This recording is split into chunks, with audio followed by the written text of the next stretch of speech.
I was born in Brooklyn in 1921. Got your coffee? Thank you. I am 97, which is a big surprise to me. At this age, naturally, I think about death.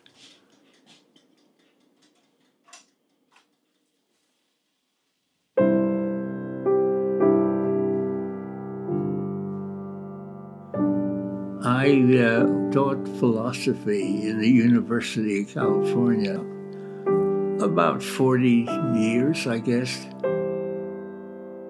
As a young philosopher, I started out going deeply into psychoanalysis. I have published books on self-deception and Chinese philosophy, and I also was working in the theory of ethics and the law, problems of responsibility, in particular in connection with alcoholism and drug addiction. And I also wrote a book about death. And that was about 20 years ago.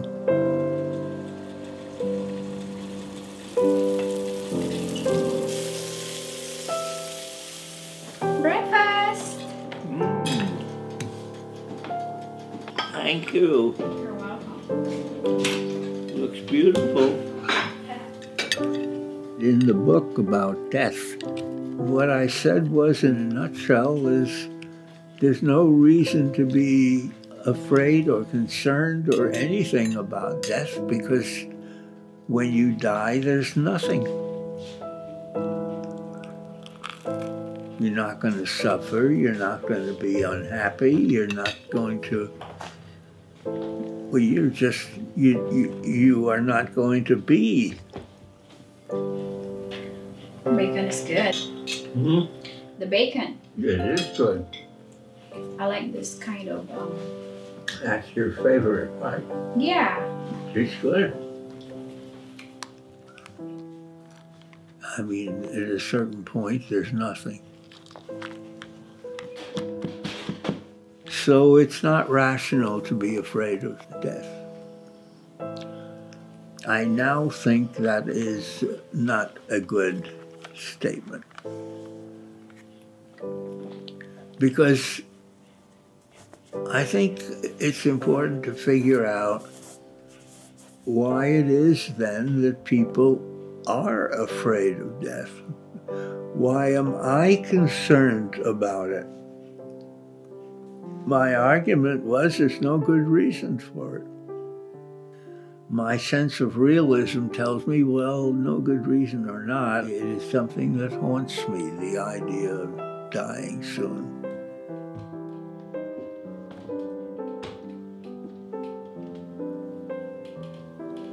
I often walk around the house and I ask myself, often out loud, what is the point of it all?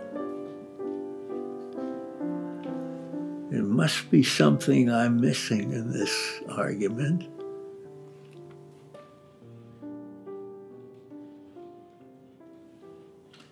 I wish I knew. What is the point of it all? I think I ask the question with the sense that there isn't any good answer. It's a kind of ironic question. I think the answer may be, the silent answer may be, there is no point. It's a foolish question.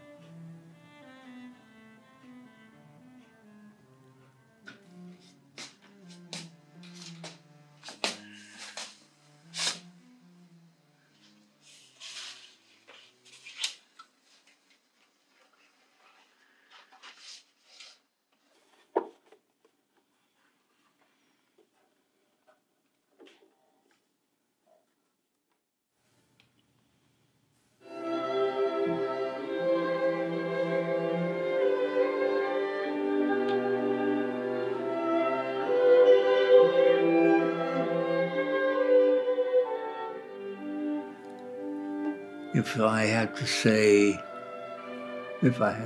something, I would say that loneliness and absence is absolute part of my life. And that has to do with my wife. We were very close. We were married for probably around 70 years. And that is another dimension of this whole situation that I am preoccupied with at times. Because she's gone, and she has been for several years, and I feel that a part of me is gone.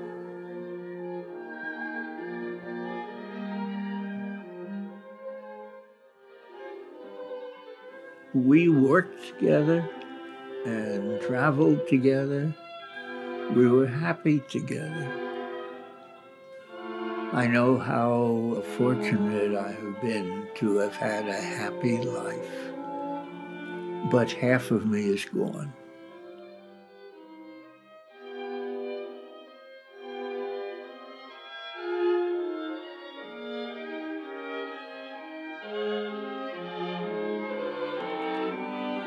Her absence has been to me for a number of years now, has been a presence, an absence which was present to me.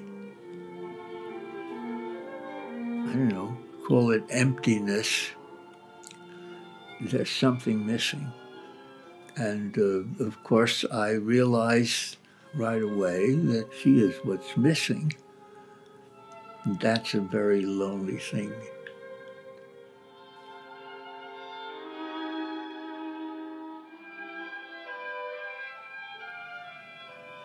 I was with her even when she was dying.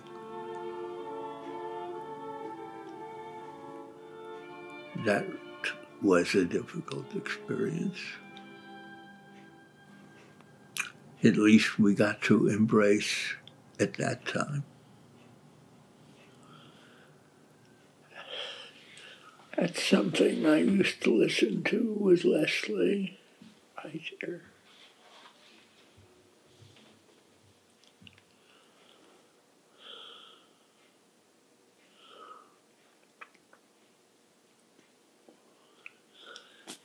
And we held hands.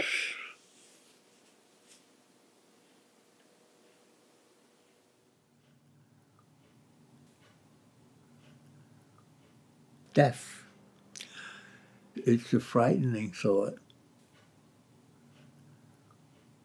It's something I don't want to happen.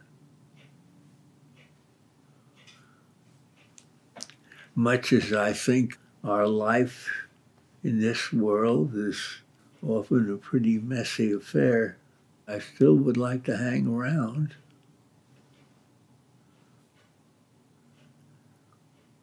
I don't know the basic reason why I should want to, or the basic reason why I should be afraid of it. What does it mean that I'm going to leave?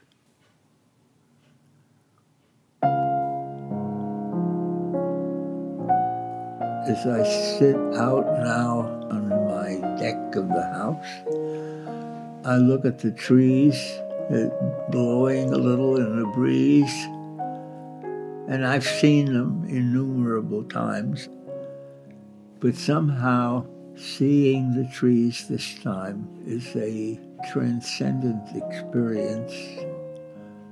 I see how marvelous it is, and I think to myself, I've had these here all along, but have I really appreciated them? And the fact is that I have not, until now. And in a way, it makes the fact of death even more difficult to accept. It just brings tears to my eyes.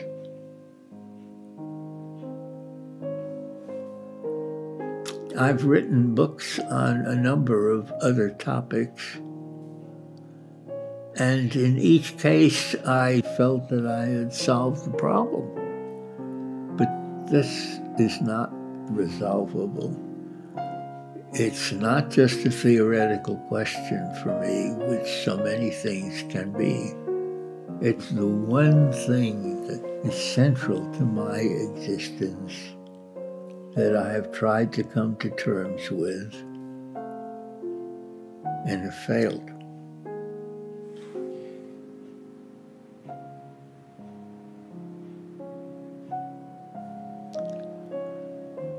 So I just go on existing. That's the truth of it, is existing.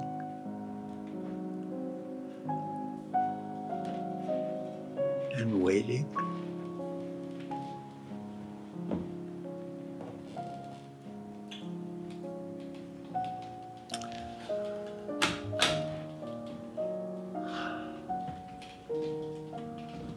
Waiting until I have to say goodbye.